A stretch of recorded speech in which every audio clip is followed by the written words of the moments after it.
आज मैं एक्सप्लेन करूंगा 2020 में आई टाइम लूप मूवी को।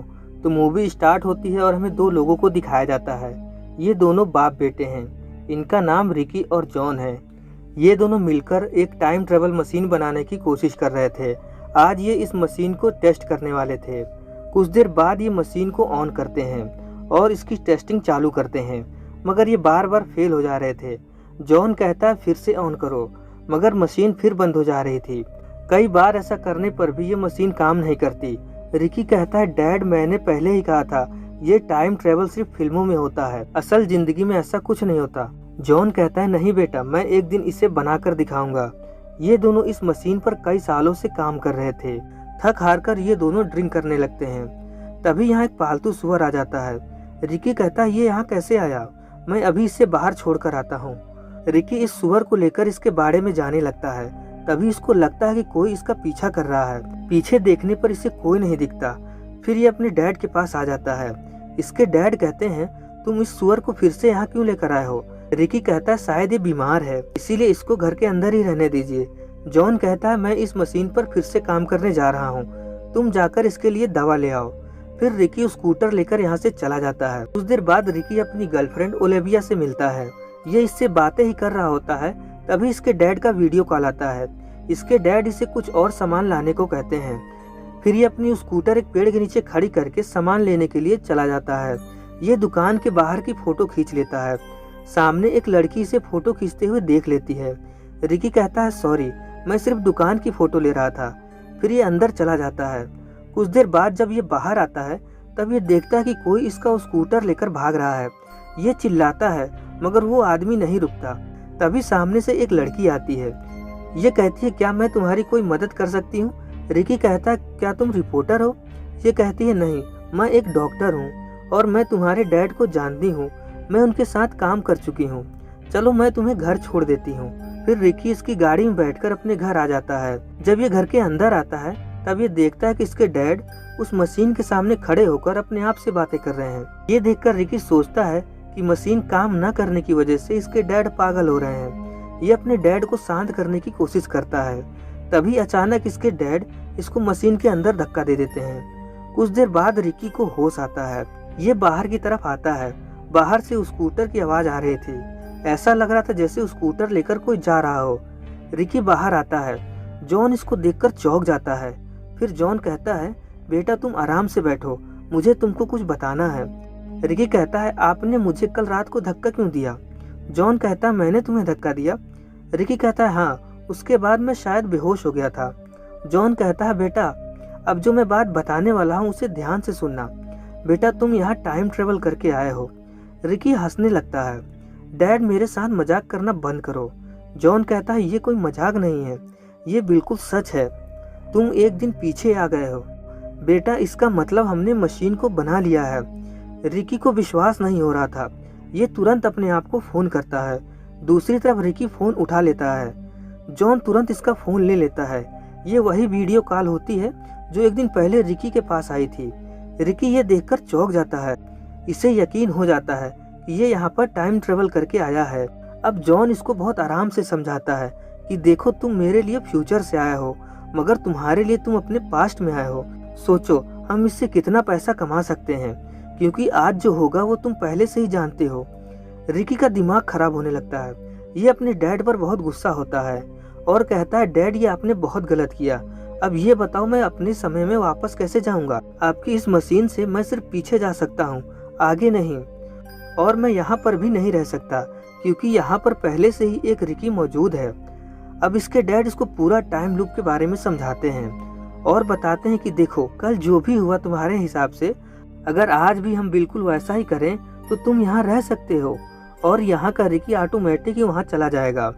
उसके जाते ही हम उस मशीन को बंद कर देंगे, फिर सब ठीक हो जाएगा। रिकी कहता है अगर कुछ गड़बड़ हुई तो क्या होगा। जॉन कहता है कोई गड़बड़ नहीं होगी, बस तुम उसके सामने मत आना।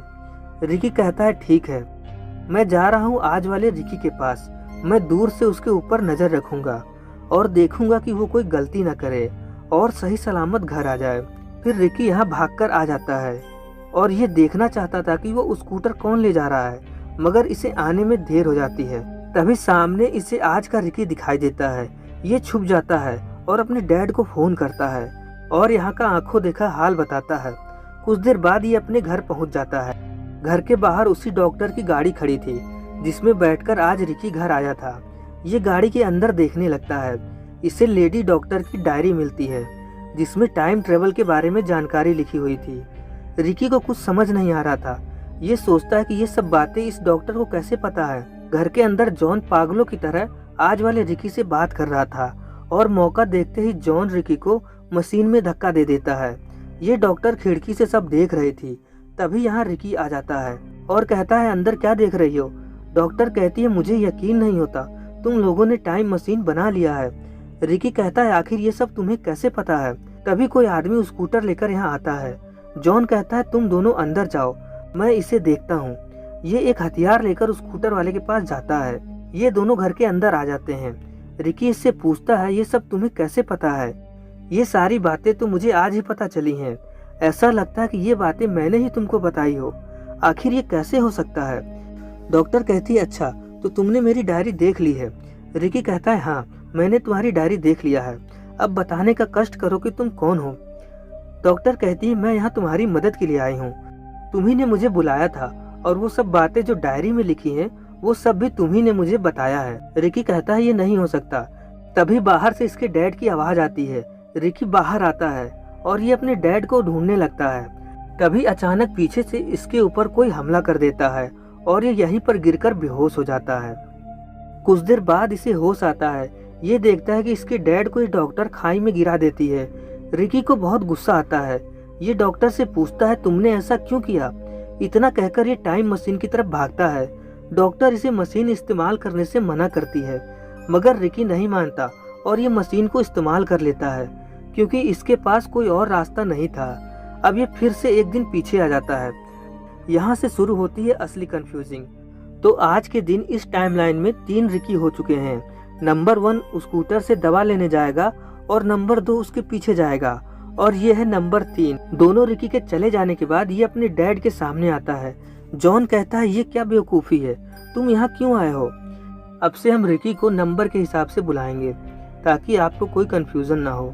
ये कहता है ये सब आपकी वजह से हुआ है। अगर आपने ये शुरू न किया होता तो आज यहाँ 3 रिकी न होते। जॉन कहता है लेकिन तुम यहाँ आए क्यों हो।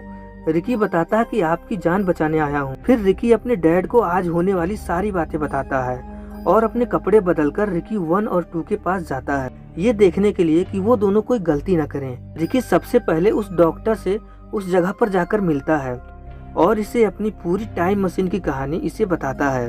डॉक्टर इसकी सारी बातें अपनी डायरी में लिखती है। थोड़ी देर में रिकी 1 के आने का टाइम हो जाता है। रिकी 3 छुपकर देखने लगता है। रिकी 1 अपने स्कूटर को पेड़ के नीचे खड़ी करता है और दुकान की फोटो खींचता है। सब कुछ बिल्कुल वैसा ही हो रहा था जैसे कि कल हुआ था। कुछ देर बाद रिकी 1 का दुकान से बाहर आने का समय हो जाता है मगर अभी भी इसका स्कूटर कोई नहीं ले जा रहा था। फिर टाइमलाइन सही से चले इसीलिए रिकी 3 स्कूटर लेकर भाग जाता है और रिकी 1 पीछे से चिल्लाता है मगर वो रिकी 3 को नहीं देख पाता। फिर वही लेडी डॉक्टर रिकी के पास आती है। अब फिर से वही सब होता है। रिकी 1 इसकी गाड़ी में बैठकर घर आ जाता है। यहाँ पर भी वही सब हो रहा था जो पिछली रात को हुआ था। जॉन रिकी 1 को टाइम मशीन में धक्का दे देता है और फिर रिकी 2, डॉक्टर और जॉन बाहर बातें कर रहे थे। तभी वो स्कूटर वाला आदमी आता है। ये आदमी कोई और नहीं रिकी 3 ही होता है जो टाइमलाइन सही करने आया था। जॉन रिकी 2 और डॉक्टर को घर के अंदर रहने को कहता है और ये रिकी 3 के पास आ जाता है और कहता है कि आगे क्या करना है। रिकी 3 इसे पूरी प्लानिंग समझाता है। फिर ये दोनों एक दीवार के पीछे छुप जाते हैं। रिकी 3 कहता है अब आप रिकी 2 को आवाज लगाओ, जब वो बाहर आए तब आप उसे चोट मारकर बेहोश कर देना। जॉन बिल्कुल ऐसा ही करता है। रिकी 2 जैसे ही बाहर आता है जॉन इसे चोट मारकर बेहोश कर देता है। अब ये तीनों मिलकर एक घास का पुतला बनाते हैं। कुछ देर बाद जैसे ही रिकी 2 को होश आता है लेडी डॉक्टर रिकी 2 के सामने ही उस पुतले को खाई में गिरा देती है। काफी अंधेरा होने के कारण रिकी 2 को सही से दिखाई नहीं देता। इसे लगता है कि डॉक्टर ने इसके डैड को खाई में गिरा दिया है। ये डॉक्टर पर बहुत गुस्सा होता है। जॉन और रिकी 3 छुपकर सब देख रहे थे और इंतजार कर रहे थे कि कब रिकी 2 टाइम मशीन की तरफ भागे। उसके जाते ही ये टाइम मशीन बंद करने वाले थे और ऐसा होता भी है। रिकी 2 टाइम मशीन की तरफ भागता है। अब ये तीनों अंदर जाकर देखते हैं, अंदर कोई नहीं था। इसका मतलब रिकी 2 यहाँ से जा चुका है। ये तीनों बहुत खुश होते हैं कि चलो आखिर ये सब खत्म हुआ। फिर ये इस मशीन को बंद करने जाते हैं ताकि कोई और रिकी यहाँ ना आ सके। ये जैसे ही इस मशीन को बंद करते हैं तभी अचानक यहाँ एक और रिकी आ जाता है। इन्हें मशीन बंद करने में देरी हो जाती है। रिकी 3 कहता है बैंड बज गई और इसी के साथ ये मूवी खत्म हो जाती है। दोस्तों, इस मूवी में ये दिखाया गया है कि अगर आप टाइम में पीछे जाकर किसी चीज़ को सही करने की कोशिश करते हैं तब वहाँ आपको पता चलता है कि ये सारी गड़बड़ आपने ही की होती है। इसे मैं एक छोटी सी कहानी से समझाता हूँ। एक घर में चोरी हो जाती है। पुलिस चोर को पकड़ने के लिए टाइम में पीछे जाते हैं और वहीं पर छुपकर चोर का इंतजार करने लगते हैं। बहुत देर इंतजार करने के बाद भी कोई चोर नहीं आता। पुलिस कहते हैं कि कोई चोर आने वाला नहीं है, चलो हम ये सामान लेकर प्रेजेंट में चलते हैं। अब ये सामान लेकर टाइम मशीन से प्रेजेंट में आ जाते हैं। तब जाके इन्हें पता चलता है कि वो चोर कोई और नहीं बल्कि पुलिस ही है। ठीक इसी तरह इस मूवी में दिखाया गया है। रिकी ही हर जगह होता है। इसी ने स्कूटर चुराया था और इसी ने डॉक्टर को पूरी जानकारी डायरी में लिखवाई थी। इससे हमें ये पता चलता है कि अगर आपने टाइम ट्रेवल किया तो आप इससे कभी बाहर नहीं आ पाएंगे। आपको पता ही नहीं चलेगा कि इसकी शुरुआत कहाँ से हुई है। दोस्तों, अगर आपको ये वीडियो पसंद आई हो तो एक लाइक और एक कमेंट ज़रूर करें ताकि मैं इसी तरह की और वीडियो ला सकूं। ओके, मिलते हैं किसी और वीडियो के साथ।